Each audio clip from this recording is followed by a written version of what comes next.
The homestead you prayed for doesn't always feel peaceful. Some seasons feel more chaotic than it's worth. So where's God when everything feels like a mess? Let's talk about it.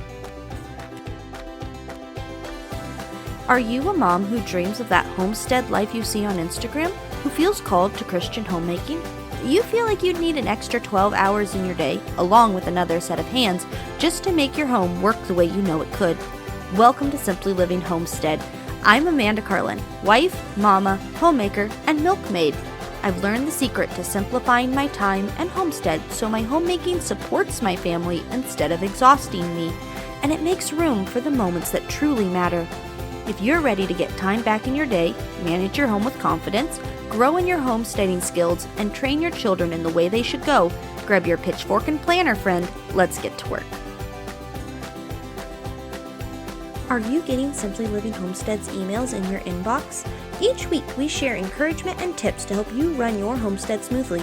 You'll also be the first to hear about upcoming offers and maybe even see some photos of our baby animals in our farm newsletters.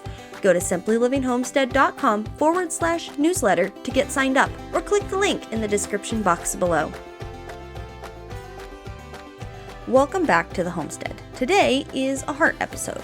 No systems, no fixing.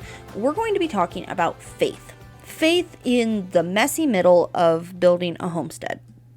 For me, winter seasons hit really hard. They hit hard physically, they hit hard emotionally, and when everything feels like it's out of balance, my hormones are out of balance, the house is out of balance, I can't put my toes in the dirt, like everything just feels heavier than it should. Simple tasks feel overwhelming, and I am a fixer. Whether that's a thing to be proud of or not is to be debated, but I'm constantly trying to fix everything. My life revolves around striving and pushing and forcing outcomes, and this is not a good way to live, okay? It's genuinely not. And a little bit of pushing probably isn't the worst thing in the world, but when I came to the realization that I was trying to carry it all myself, there was this quiet conviction for a while, and then I got quite called out by a couple of friends and some coaches. I wasn't resting in the Lord anymore. I wasn't putting my complete and total trust and just like everything that I was fighting and pushing and working for, I was not allowing the Lord to do what he needed to do in that time and in that moment. And so I was challenged by a coach to practice some grounding moments, to spend some time in the morning and go for a walk or spend some time crocheting. Get off my phone. Get off the noise that I was filling my head with, and start having some quiet reflection. Whether or not it was direct communion with the Lord didn't really matter as much as I needed to be quiet. And when I was quiet and when I stopped, the Lord could fill that empty space. The Lord could fill that void that I was trying so hard to fill with simply completing the task. I was challenged to slow down instead of pushing harder. Faith is choosing to trust God's sovereignty even when your life feels out of control. The gap between the dream and the reality of where your life is at is where faith can grow. If you're like me, the dream is to have this peaceful, beautiful homestead life where you are providing the essential needs for your family, that your family is happy and you're sitting around the table, you're enjoying each other's company, you're enjoying the tasks that you get to do each day. Maybe you're still going to work, maybe someone in your family is still going to work, and then in the evenings we're coming back together and we're just having like fellowship and things are getting done, and you get to be out and enjoy the air and your animals and the ground and all of these lovely things, right? And then reality smacks you in the face and you're staring down messy, exhausting, unfinished projects and home life, and the table never seems to be able to be picked up completely. Maybe you're still eating supper together, but you're pushing the things to the center of the table.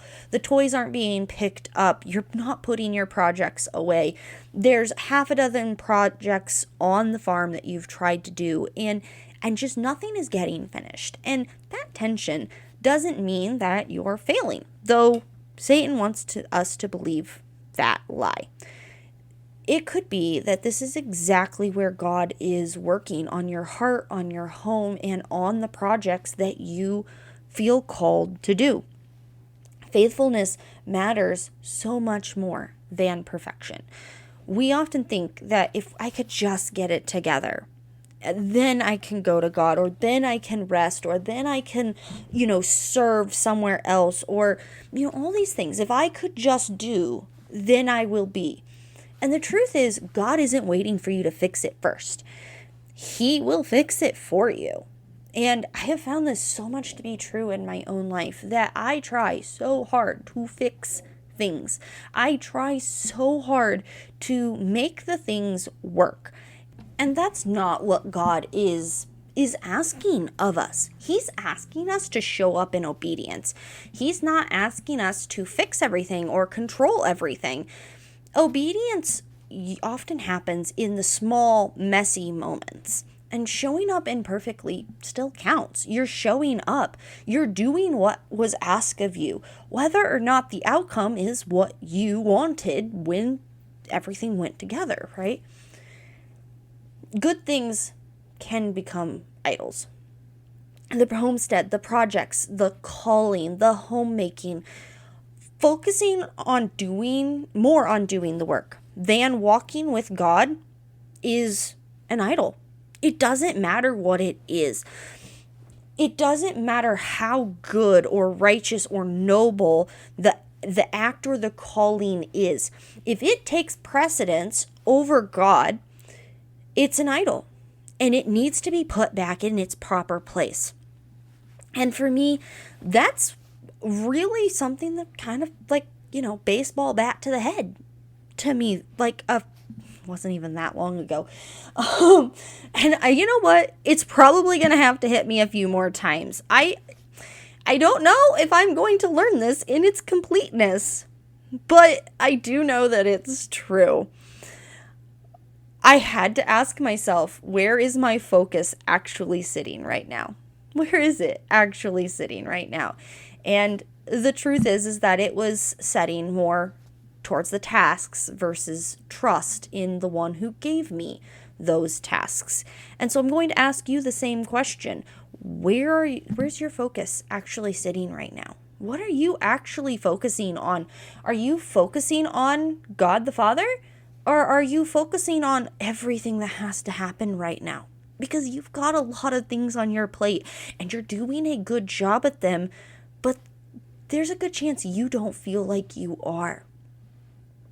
And when we focus so much on the storm around us or the things that are happening around us, we take our eyes off the Father, who's the one who controls all of it.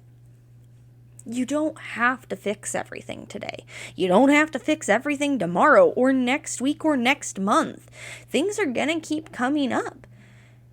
You don't have to earn rest with productivity. God is present in the messy, not just the peaceful. So, my encouragement to you today is to look towards the Savior. Look towards the one who gives us life. And if you, like me, have been spending a lot of time in the chaos and the crazy, I challenge you to take some time and take some deep breaths, maybe go on a walk without your phone, and just listen. Be present. Say, hey, God, hi, I'm here. And, if you feel like talking, great. And if you don't, I'm going to just be here. And then I would encourage you, this is your action step, is to set a 10-minute timer each morning. When you get up, maybe you got to do a few things. Get yourself ready for the day, to set yourself in order, get yourself your coffee. Great, fine. Then set a 10-minute timer and either like do an activity with your hands if you need to, but it should be something that's kind of mindless, ideally, or go for a walk or something. No noise, no distractions, just you and the Lord, and start putting your focus back on the giver of life so that he may give you life.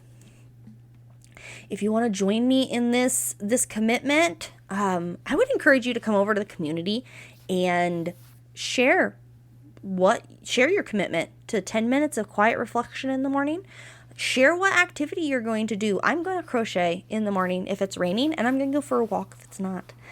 And, just share it over there. We can hold each other a little bit accountable. Putting things out into the world is often a really good way to get yourself to do things. It is for me, at least. And optionally, while you're over there, if you have a prayer request, something really hard that's going on right now, drop it in the prayer request. There's a thread in there for prayer requests and, I'm trying to think what the word is, but assistance in the, the back and forth of life. So there's a thread in there for that. If you wanted to pop over and say hi, we'd love to have you drop in. So in closing, the messy middle doesn't mean that you're failing. Faith is choosing to trust, not control. We're going to start small if you have to. If you've not spent time with the Lord like me, like you should be, sometimes we have to rebuild that muscle. So 10 minutes with the Lord. If you're doing so much better than that, I commend you. Excellent job. Keep it up. Keep doing it. You are seen, and the Lord is still present here. And choosing faith and choosing to trust, even when things are chaos around you, is such a blessing once you just like release that duty and that obligation. Remember to join the email list for encouragement and reminder that the episodes are going live. Come over to the community, share your action steps, prayer requests, anything out there. And if you need deeper support, we have a mentorship that you can look into too. All those links are in the description below. Until next week, friend, I hope you have a fabulous day. Hey neighbor, I hope you enjoyed today's episode. If so, would you take 30 seconds and share this episode with a friend who is knee-deep in their own homestead? Also, please leave me a rating or a review on Apple Podcasts. It thrills me to know that this podcast is helping you. Keep watching those sunsets, friend. I'll meet you back here on the homestead soon for another episode. See ya!